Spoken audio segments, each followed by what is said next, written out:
and I'm ready to talk like a normal human being about this movie. But actually, we just reviewed our video and realized that it cut off at the supernatural part, and we scattered on after that for a long time.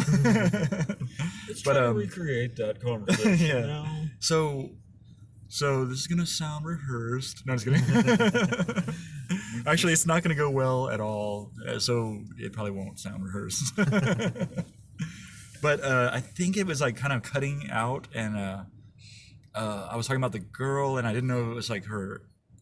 Which girl was his ex-wife or whatever. I was like confused. Oh yeah, that was the blonde girl. Yeah.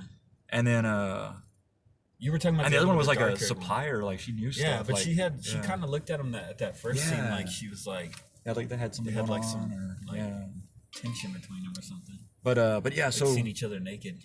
Yeah.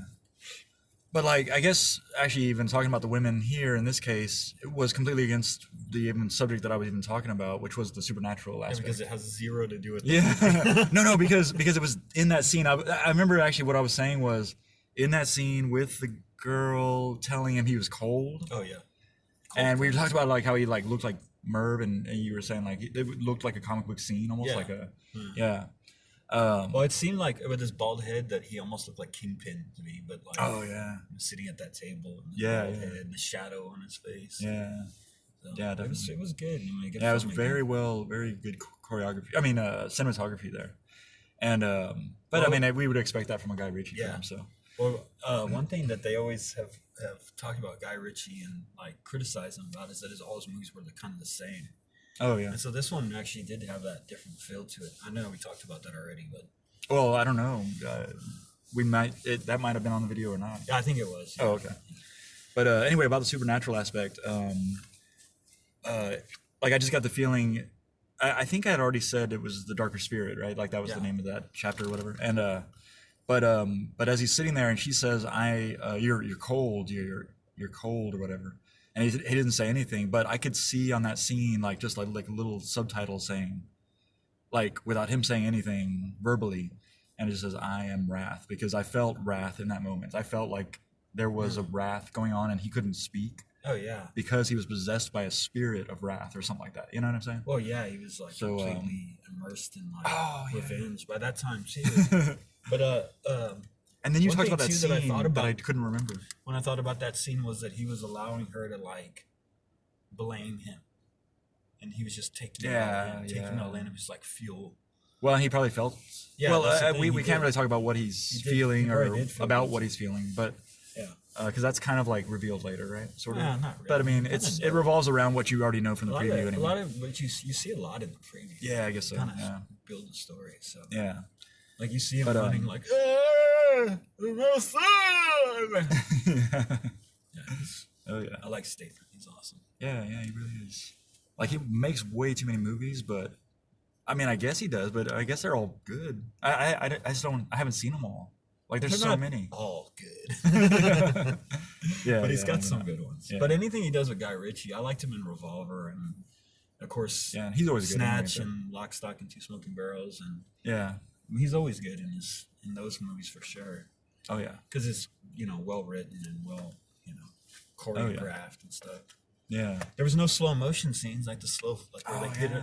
That's right. It's crazy. Like Sherlock Holmes and all those other ones. He has those like real slow where it's like precision, like thinking about what he's gonna do next. And the cameras are jolting back and forth. Yeah, that's awesome. I don't really remember a scene like that. No, but I thought it was really cool, and I thought like the way that he wrote it with the way that they planned the heists. Yeah, they kind of showed that aspect. Yeah, that was cool. And so you kind of see, and it was very technical, and like, they were using the cars to map out. Yeah, it reminded me of when we used to play with the toy cars. Yeah. Like, and then this happens, but that's basically Fast and Furious. Yeah, like everything that we did with those toy cars is what they do in Fast and Furious. Movies. Oh my gosh, dude! Can't wait to review Fast and Furious. That's gonna be just ridiculous. Probably be entertaining, but just from the previews, I'm like, totally rip out the whole like. Yeah, these are now superhero movies. Yeah, they're just superhero movies, really. Yes. Over the top. And this one was It'll really be enjoyable over the top to watch too. though. At first I thought like Like it was gonna take on a lot of robberies, and robberies do happen, but I don't think they're that. Yeah, there seemed to be a lot of groups that were doing it, right? Or I mean, really.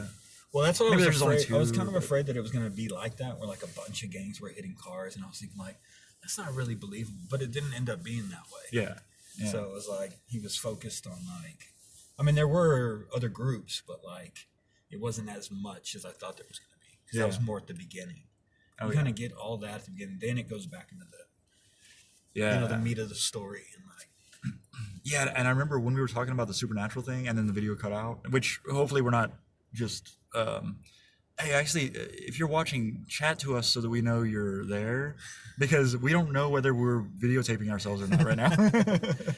But we were talking about the supernatural thing, and you were trying to remind me of that scene, and I wasn't getting it.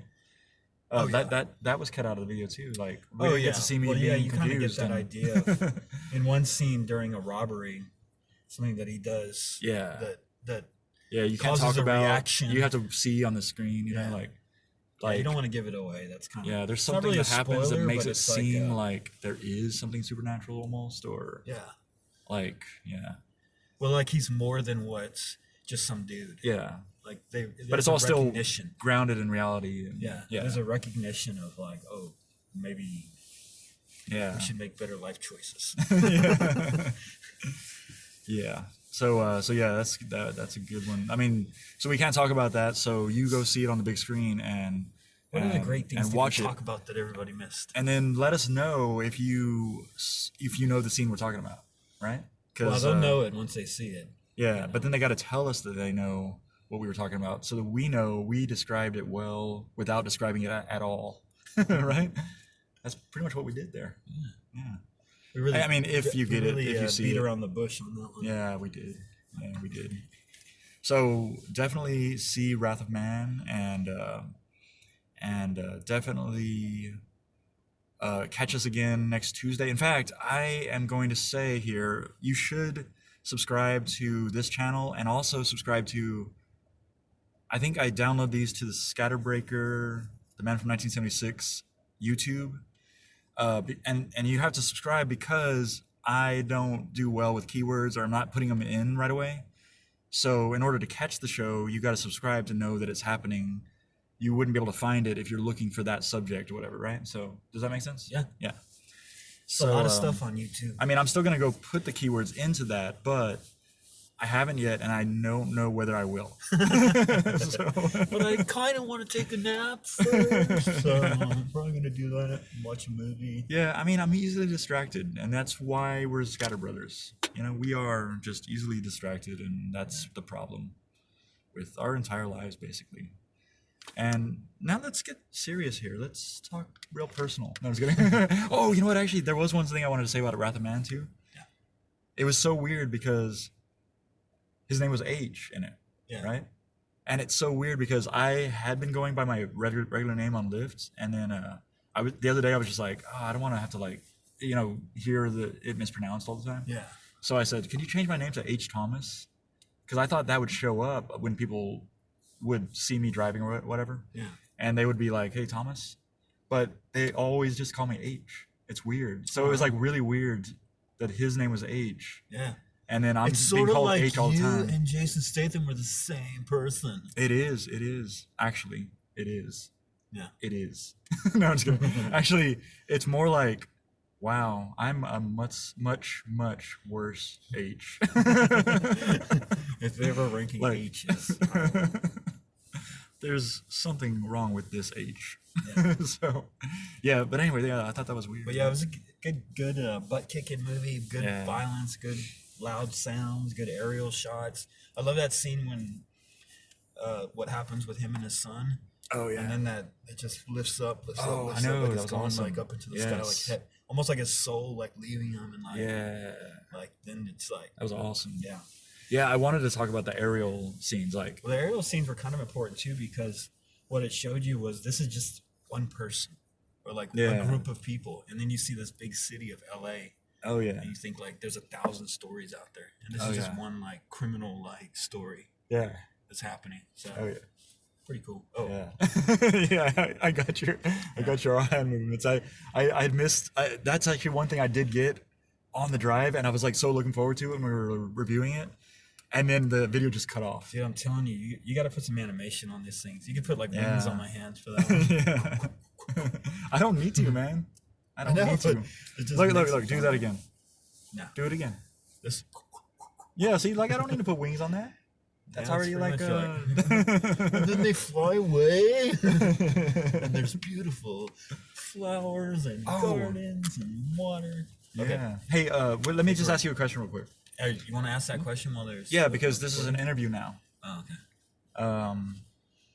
Did we see a Seventh Son in 3D? Do you remember that? I mean, I guess that was back in 2004. Seventh Son with Nicolas Cage? No. Actually, the guy that's Russo in Punisher is the kid in it. Well, like not a kid, but like a young is it man. Nicolas Cage in it? No, it's the dude. What's his name? The dude. Oh, yeah. The brothers. Jeff Bridges. Bridges, yeah. Yeah. Jeff Bridges. It's hard to think on the spot. Yeah. Well, dude. it's hard to think. It's the dude. Everybody knows the dude. You just have to say that's the dude. Yeah. Yeah, that's right. It was. Yeah, I think we did see it in 3D. Yeah, I think so. Yeah. Because they were watching it in here on Netflix, and I was like, this was good in 3D, but I couldn't actually remember whether I'd seen it in 3D. Well, everything that we've seen in 3D is good, but I don't remember the 3D. Yeah, but having seen so many 3D movies, experience also, I think, I hope we get back to that. King Kong was in 3D, so maybe they'll Yeah, Black Widow and maybe. some of the bigger ones. We might need to petition for it, but would you? But Would people you, have to go would you and be up see for 3D. petitioning for that?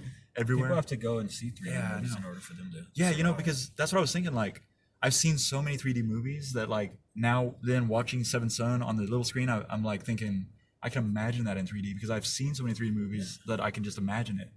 And so you should go see a lot of 3D movies if you can, and if you like them, you know. Like, I can't Well, I understand always not think liking them, but it seems like if you a go lot of to people a theater, you want everything. Like the AVX that we saw tonight, the sound was amazing, and like that's why you said you felt the bullets and stuff. Yeah. And you do. You hear everything, or the popping and the pop, pop, pop. You know. Yeah. It sounds like you're there in the scene, which makes it kind of. That's when you forget about your M&Ms. Oh yeah. Like, what's going on here? Yeah, but in 3D, it's just another aspect. Especially like those superhero movies, like Doctor Strange in 3D or Dread in 3D. Yeah. Like I made sure and saw Dread awesome. in 3D when it was over here when I first came out because it was doing like terrible with the box office. Oh yeah. And I thought, I'm like, yeah, I got your hand movements. and I think most of them. and it was like the best. Yeah. Like I was like, man, I'm so glad.